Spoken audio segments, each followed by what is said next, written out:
They backed Hitler only when he promised to be the best hope for their interests. By the way, many of them still remain privately critical of the more extreme expressions of Nazi propaganda, and they were a little uneasy about the anti-bourgeois rhetoric sometimes used by some of the fascist plebeian elements.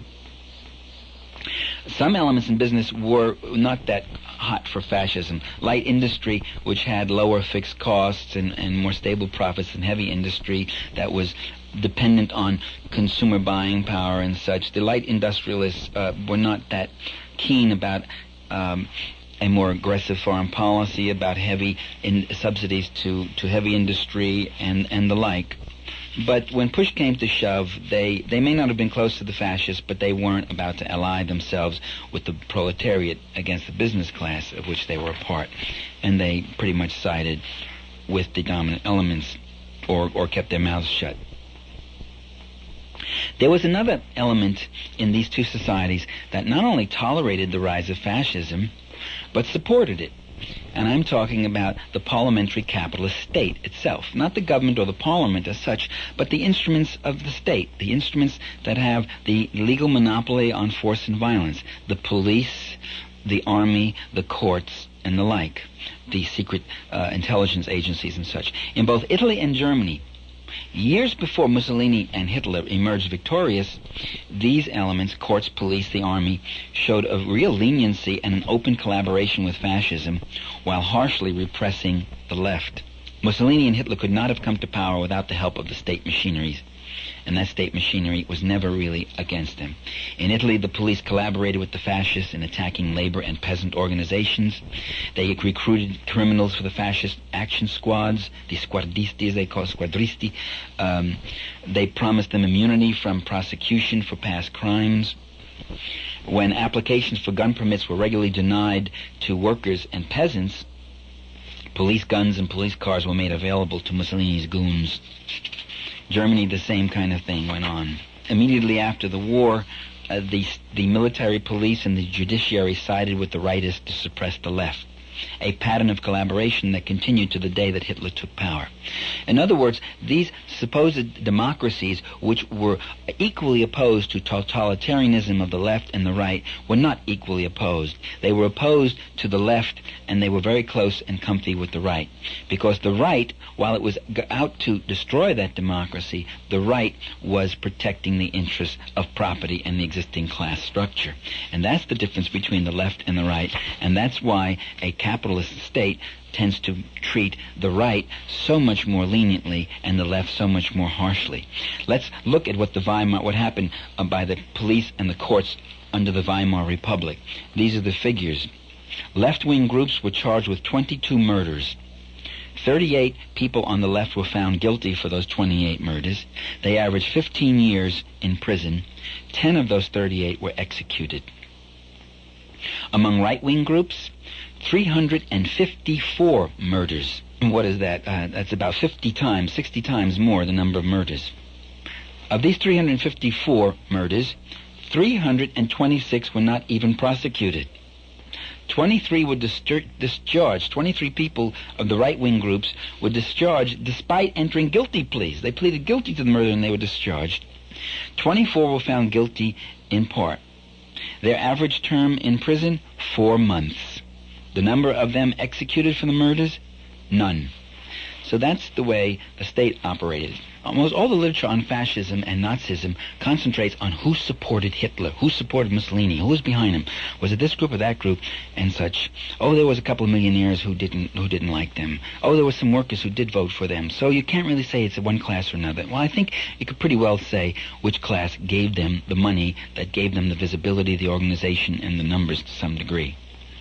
But there's something else. Besides talking about who supported fascism, one thing these historians and political scientists never talk about is who did fascism support when fascism came into power. Who did the fascists support?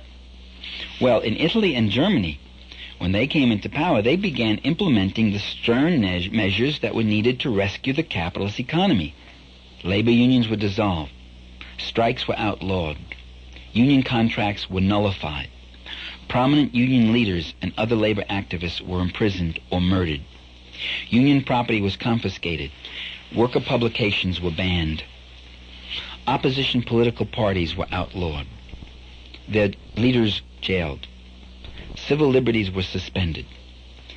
Fascist-sponsored unions, quote, unions, were set up, and their function was to speed up production, prevent wildcat strikes, and apply punitive regulations, including fines, dismissals, and imprisonments against workers who agitated or complained of shop conditions. I mean, even a Nazi Labor Front newspaper had to admit, quote, some shop regulations are reminiscent of penal codes. Workers no longer had the right to change jobs. They could be shifted from one employment to another regardless of their wishes. They could be conscripted for any work assumed useful to the nation's economy without guarantee of wages equal to previous earnings. In both Italy and Germany, the government exercised compulsory arbitration and regulation of work and wages. By the way, any worker who contested that would be contesting the laws of the state, and therefore would be declared an enemy of the state, not just in conflict with management, but an enemy of the state. So, in effect, what you got was a perfect wedding of the interests of the state and the interests of the capitalist class in this particular capitalist state. And by the way, these measures had their effect. According to figures supplied by the Italian press itself, the already meager wages, the wages weren't all that good to begin with, for Italian workers in 1927 were cut in half by 1932.